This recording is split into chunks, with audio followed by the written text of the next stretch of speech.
जी दोस्तों, आज की वीडियो में हम आपको सिखाएंगे एप्सन L3250 की पावर सप्लाई को किस तरह रिपेयर करते हैं। ये पावर सप्लाई है, आप देख रहे हैं, ये L3250 की है, एप्सन की। तो ये पावर सप्लाई जो ना काम नहीं कर रहा था, तो हमने इस पावर सप्लाई को अभी रिपेयर किया। अभी जो रिपेयर हमने की वहाँ आपको हम बताएंगे कि कहाँ पे हमने इसको रिपेयर किया है। बाज़ दोस्तों को इसके बारे में मालूम होगा, बाज़ दोस्तों को मालूम नहीं होगा, तो लिहाजा ये एक काम की वीडियो है। इस वीडियो को पूरा देखें तो आप इंशाल्लाह अपना पावर सप्लाई, अगर आपकी मशीन की काम नहीं कर रहा है तो आप अपना घर बैठे खुद भी बना सकते हैं। तो इस पावर सप्लाई की ये जो आप देख रहे हैं मेरे हाथ में है, जहाँ ये इसकी फ्यूज़, इसको फ्यूज़ कहते हैं। तो इसकी फ्यूज़ काम नहीं कर रहा था, तो हमने इसका जो ना फ्यूज़ तब्दील किया। दूसरी तरफ आपको फ्यूज़ दिखाता हूँ। ये फ्यूज़ की जगह है, ये फ्यूज़ है जो आप देख रहे हैं। तो ये फ्यूज़ हमने जो ना यहाँ से निकाला है।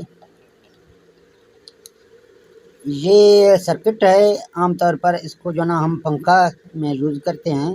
ये जगह पे ये इसका जो ना फ्यूज़ लगा है, तो ये फ्यूज़ हमने इससे निकाला है। अभी जो ना ये फ्यूज़ हमने अपने पावर सप्लाई में लगाया है। अभी हमारा पावर सप्लाई ऑन हो गया। आपको मज़ीद भी आपके रहनुमाई करेंगे। तो यहाँ से मैं आपको जो ना एक बार इस फ्यूज़ को चेक करवाता हूँ कि मीटर के साथ हम इस फ्यूज़ को कैसे चेक करेंगे। आपको मीटर कहाँ पे ले जानी है, मीटर आपको जाना बजर के मोड पे ले के आना है। जहाँ आप देखते हैं बीप की आवाज़ आती है जब ये आप दो तार इसके टच करेंगे, ठीक है ना। आप देख सकते हैं आपको बीप की आवाज़ आ रही है, जहाँ साउंड है इसका जो ना वाज़े लिखा हुआ है। तो अभी जो ना इस फ्यूज़ को किस तरह चेक करेंगे। ये एक फ्यूज़ है मेरे हाथ में है, तो इसका एक सिरा यहाँ पर रखेंगे और दूसरा सिरा यहाँ पर रखेंगे। अगर बीप की आवाज़ आ गई है तो ये फ्यूज़ हमारा सही है। अगर हमें बीप की आवाज़ नहीं दे रहा है तो हमारा ये फ्यूज़ ख़राब है। तो मैं इसको इसके ऊपर आप देख सकते हैं रख रहा हूँ, लेकिन कोई बीप की आवाज़ नहीं आ रही है क्योंकि ये फ्यूज़ उड़ा हुआ है, ख़त्म है। तो अभी इसको आपको चेक करवाते हैं। ये फ्यूज़ लगा हुआ है, यहाँ पर वाज़े दिखा दूँ, ये फ्यूज़ लगा हुआ है, ठीक है ना। इसको इस तरह उल्टा घुमाते हैं तो यहाँ इसके दो पोर्ट हैं। यहाँ पर चेक करने के लिए एक यहाँ पर लगा देते हैं। आप देख सकते हैं मैंने एक इसके ऊपर लगाया है और दूसरा सिरा यहाँ पर है। तो आप देख सकते हैं कंटिन्यूटी हमारे पास आ रही है। यहाँ आप देखें कंटिन्यूटी आ रहा है क्योंकि ये फ्यूज़ अभी तैयार है।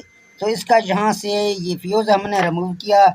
ये एप्सन L3250 की जो भी आपके साथ पावर सप्लाई होगा, इसका जो ना यहाँ पर एक लगा होगा फ्यूज़, इसका फ्यूज़ ख़त्म था। तो अभी इसको जो ना हम यहाँ से 220 वोल्ट यानी पावर सप्लाई देते हैं और यहाँ से आपको इसका दिखाते हैं कि अभी ये कितना वोल्ट यहाँ से निकाल रहा है।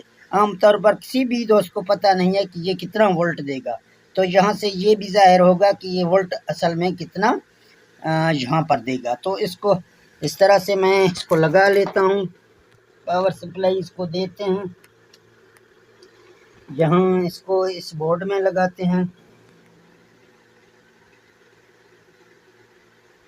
तो आपके सामने मैंने जहाँ पर लगा दिया।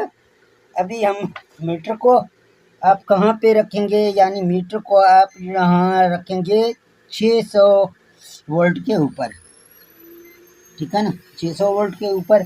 अभी से हम इसको यहाँ से चेक करेंगे आपके सामने कि ये कितना वोल्ट हमें दे रहा है। आप देख सकते हैं 242 वोल्ट है यहाँ पर हमें अभी जो ना 43-42 वोल्ट हमें जहाँ मिल रहे हैं। तो ये अभी जो ना ओके हो गया। पहले से ये जहाँ पर कोई नहीं दिखा रहा था। तो इस तरह से आप अपना पावर सप्लाई एप्सन L3250, 3210, 3251, ये सारे जो ना एप्सन की जितने भी हैं उसके पावर सप्लाई एक जैसे होते हैं।